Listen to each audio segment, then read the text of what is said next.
नमस्कार। आज हम बात करेंगे भारत के एक ऐसे मंदिर की जो सिर्फ एक पूजा स्थल नहीं है बल्कि एक जीता जागता रहस्य है। जी हाँ, हम बात कर रहे हैं पुरी के जगन्नाथ मंदिर की। एक ऐसी जगह जहां आस्था, विज्ञान और रहस्य सब कुछ एक साथ देखने को मिलता है। तो चलिए आज इस मंदिर के कुछ सबसे गहरे और अनसुलझे रहस्यों को समझने की कोशिश करते हैं। जरा एक नजर मंदिर के शिखर पर डालिए। देख रहे हैं वो ध्वज, वो हमेशा हवा के रुख के बिल्कुल खिलाफ लहराता है। और एक और बात, कभी सोचा है कि मंदिर के ऊपर का आसमान इतना खाली खाली, इतना वीरान क्यों लगता है? क्योंकि कोई भी पक्षी या कोई हवाई जहाज इसके ऊपर से गुजरने की हिम्मत तक नहीं करता। ये कोई सुनी सुनाई बातें नहीं हैं, ये वो पहेलियां हैं जो सदियों से आस्था और विज्ञान दोनों को बराबर की चुनौती दे रही हैं। तो आखिर क्या राज छिपा है इस प्राचीन मंदिर में? क्या इसके पीछे कोई दिव्य शक्ति है या फिर कोई वैज्ञानिक वजह? चलिए साथ मिलकर इस गुत्थी को सुलझाने की कोशिश करते हैं और इन अनसुलझे सवालों के जवाब ढूंढते हैं। चलिए सबसे पहले बात करते हैं उन घटनाओं की जो पहली नज़र में तो प्रकृति के नियमों को ही चुनौती देती हुई लगती हैं। ये वो चमत्कार हैं जो कहते हैं पुरी की धरती पर रोजाना होते हैं। ये देखिए मंदिर का सबसे प्रसिद्ध रहस्य, इस ध्वज का नाम है पतित पावन बाना। अब देखिए आम तौर पर तो कोई भी कपड़ा हवा की दिशा में ही लहराएगा, है ना? लेकिन ये ध्वज जो 214 फुट ऊंचे शिखर पर लगा है, ये इस नियम को मानता ही नहीं। ये हमेशा, जी हाँ, हमेशा हवा के बहाव के उल्टी दिशा में लहराता है। और यहीं पर आस्था और तर्क के बीच एक बड़ी ही दिलचस्प टक्कर देखने को मिलती है। एक तरफ है भक्त जिनका मानना है कि ये तो भगवान जगन्नाथ की इच्छा का सीधा सीधा प्रतीक है, एक संकेत कि उनकी शक्ति प्रकृति से भी ऊपर है। वहीं दूसरी तरफ कुछ वैज्ञानिक ये तर्क देते हैं कि मंदिर की जो बनावट है ना, वो एक तरह का विंड टनल इफेक्ट या हवाई भंवर बनाती है जो ध्वज को ऐसे घुमा देता है।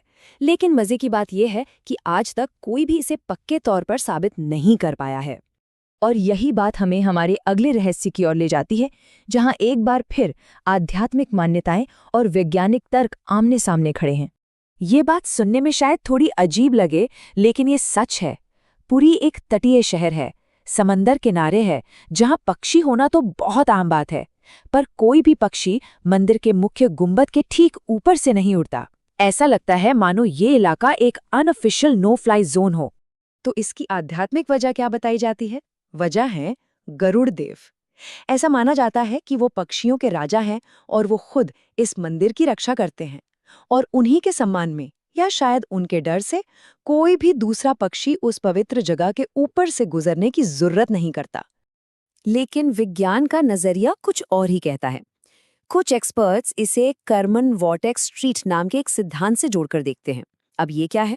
देखिए आसान शब्दों में समझें तो जब हवा मंदिर जैसे किसी ऊंचे स्ट्रक्चर से टकराती है ना, तो उसके पीछे हवा का एक गोल गोल घूमने वाला अस्थिर सा भंवर बन जाता है।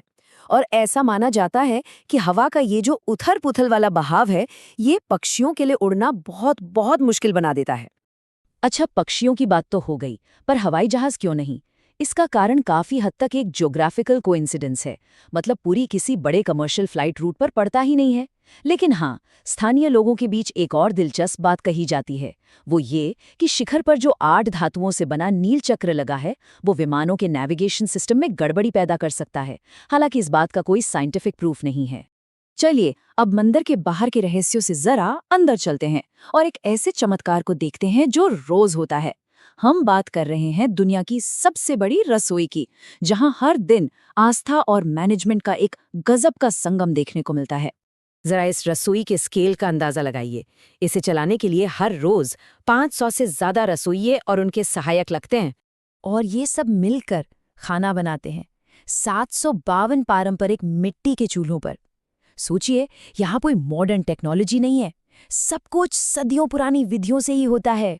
और नतीजा यकीन करना मुश्किल है, इस रसोई से हर रोज 50,000 से भी ज्यादा लोगों को खाना खिलाया जाता है, जिसे महाप्रसाद कहते हैं। और त्योहारों के दिन तो ये गिनती कई गुना बढ़ जाती है। लेकिन इस रसोई का सबसे बड़ा चमत्कार तो इसके खाना पकाने के तरीके में है। एक ऐसा तरीका जो फिजिक्स के नियमों को ही पलट देता है। यहाँ 7 मिट्टी के बर्तन एक के ऊपर एक रखे जाते हैं और आग सिर्फ सबसे नीचे वाले बर्तन को दी जाती है।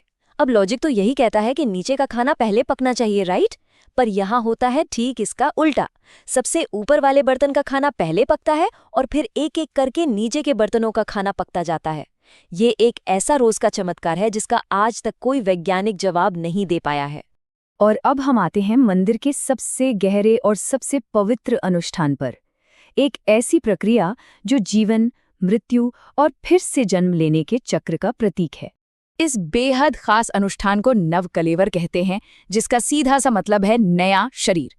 ये एक बहुत ही दुर्लभ और पवित्र घटना है जो हर 12 से 19 साल में सिर्फ एक बार होती है।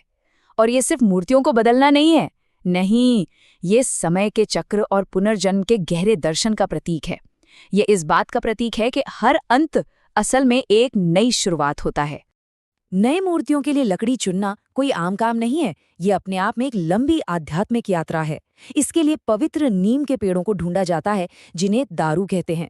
और हर देवता के लिए नियम इतने सख्त और इतने खास होते हैं कि यकीन करना मुश्किल है। पेड़ की छाल का रंग कैसा हो, उसकी कितनी शाखाएं हों, यहाँ तक कि उसके आसपास शंख, चक्र या कमल जैसे दिव्य चिन्ह भी होने जरूरी हैं। ये पूरी प्रक्रिया बहुत ही पवित्र और गुप्त रखी जाती है। महीनों की खोज के बाद लकड़ियों को मंदिर लाया जाता है, जहां उन्हें 21 दिनों तक पूरी तरह से गुप्त रखकर तराशा जाता है। लेकिन सबसे अहम पल आता है चतुर्दशी की आधी रात को, जब एक चुने हुए पुजारी पुरानी मूर्तियों से एक रहस्यमयी चीज, जिसे ब्रह्म पदार्थ कहते हैं, उसे नई मूर्तियों में डालते हैं। ये ब्रह्म पदार्थ क्या है, ये कोई नहीं जानता। यहाँ तक कि जो पुजारी ये रस्म करता है, उसकी आंखों पर भी पट्टी बंधी होती है। इस रस्म के बाद पुरानी मूर्तियों को दफना दिया जाता है, जो एक तरह से प्रतीकात्मक मृत्यु का सूचक है। तो जब हम इन सभी कड़ियों को एक साथ जोड़ते हैं, प्रकृति को चुनौती देने वाले रहस्य, मैनेजमेंट के अद्भुत चमत्कार और गहरे आध्यात्मिक अनुष्ठान, तो एक पूरी तस्वीर हमारे सामने उभर कर आती है। जगन्नाथ मंदिर सिर्फ ईंट और पत्थर से बनी एक इमारत नहीं है।